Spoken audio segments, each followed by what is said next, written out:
their own terms as president. So, this one. All right, who's got it? Richard Nixon. That's one. FDR. Oh man, you people are just too good for me. Richard Nixon and Franklin Roosevelt. Each of them were elected 4 times and lost the election once.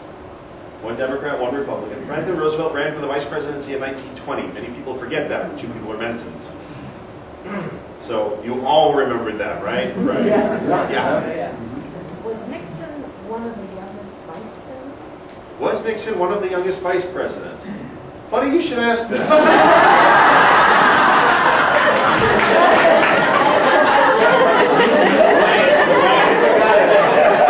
Chill.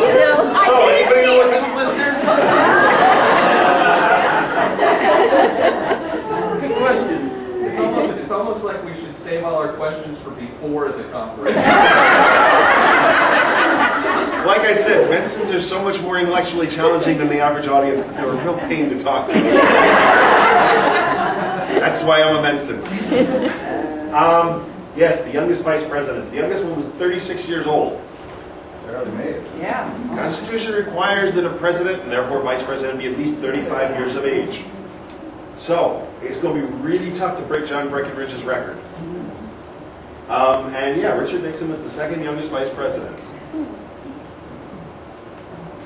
So, now you know we're talking about vice presidents too. This list should be a giveaway, right? No. Not quite oldest. Oldest lived. There we go. Longest lived. Now you notice we got Gerald Ford, John Adams, and Harry Truman, each of which are on the list of the longest lived presidents. Ford's actually the longest lived president, but he's only number 3 on this list. Wow. Garner lived almost 99 years. Missed it by 2 weeks.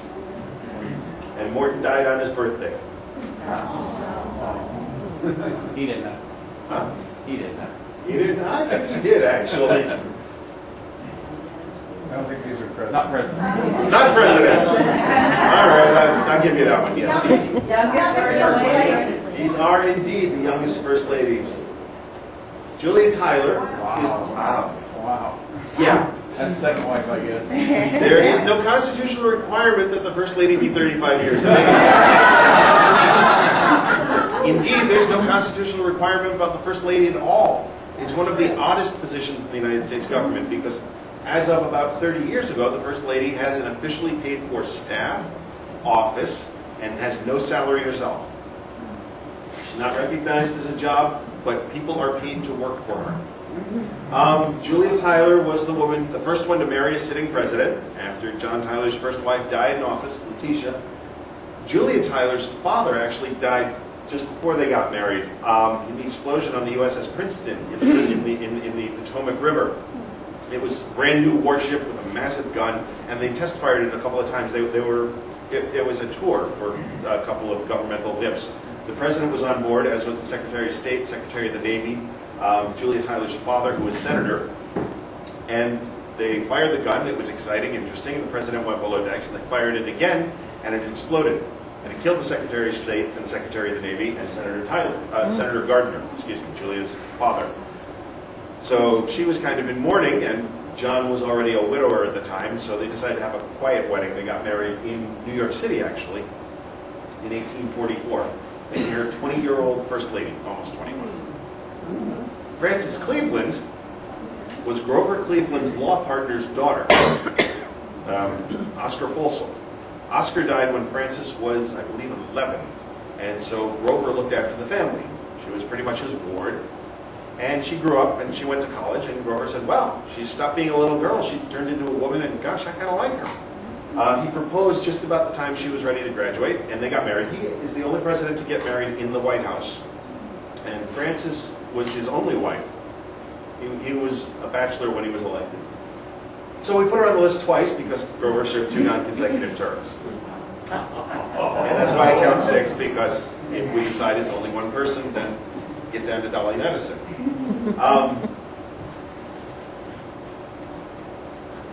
So we got more people.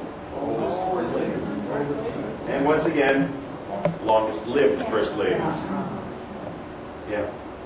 Bess lived a little bit longer than Harry. Lady Bird outlived Lyndon by a significant piece. And Betty Ford is still with us. Go ahead, Betty. Hmm? Go ahead, Betty. Yeah, you go, Betty. Mary and Anna, though they've got the same last name, were unrelated. Anna was William Henry Harrison's wife. Mary Harrison was their grandson Benjamin's second wife. How old is She- Mrs. Reagan? How old is Nancy Reagan? Yeah, how old? Nancy is 92, I think. Why isn't she there? Nancy's 92. Who's out living? 83, 9, 90. I think she's 92. No. No, she's not there. She's No, younger than Jane mine. Wyman was born in 1917. Nancy was born in the early 1920s. Yeah, yeah. Getting close. Number She's six getting is close. us. At the moment, she's not 88 years. No, she's not. She's not. No, she's not. Trying to trick me here. Ronald Reagan's first wife didn't make it. Nice catch. Thank you.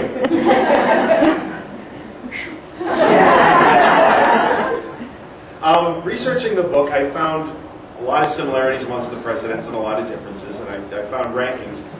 I also, part of what was in the way back of my mind when I was much younger was, okay, we've got this block of people, the presidents of the United States. There's got to be some way to figure out what the average president looks like, what a president needs in order to be elected president, who the next president's going to be, and how I can get on that list.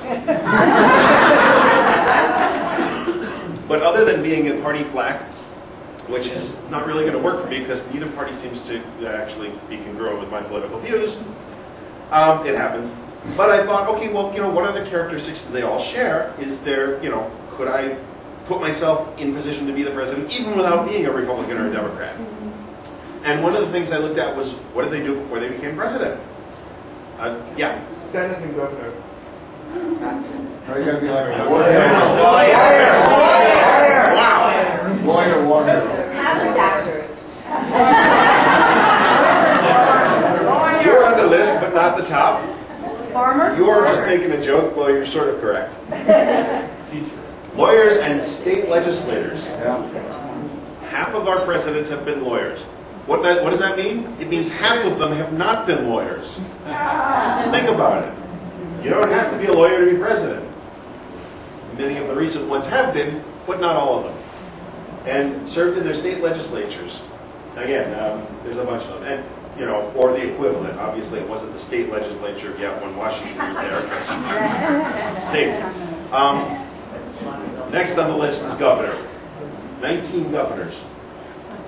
Anybody got number 3? Soldier. Okay, I left the military off the list. Oh. I'm sorry, I should have said that. Many of them served for a brief time. Only 4 of them were professional soldiers, or career officers. So I left that off the list because it's, Murderers.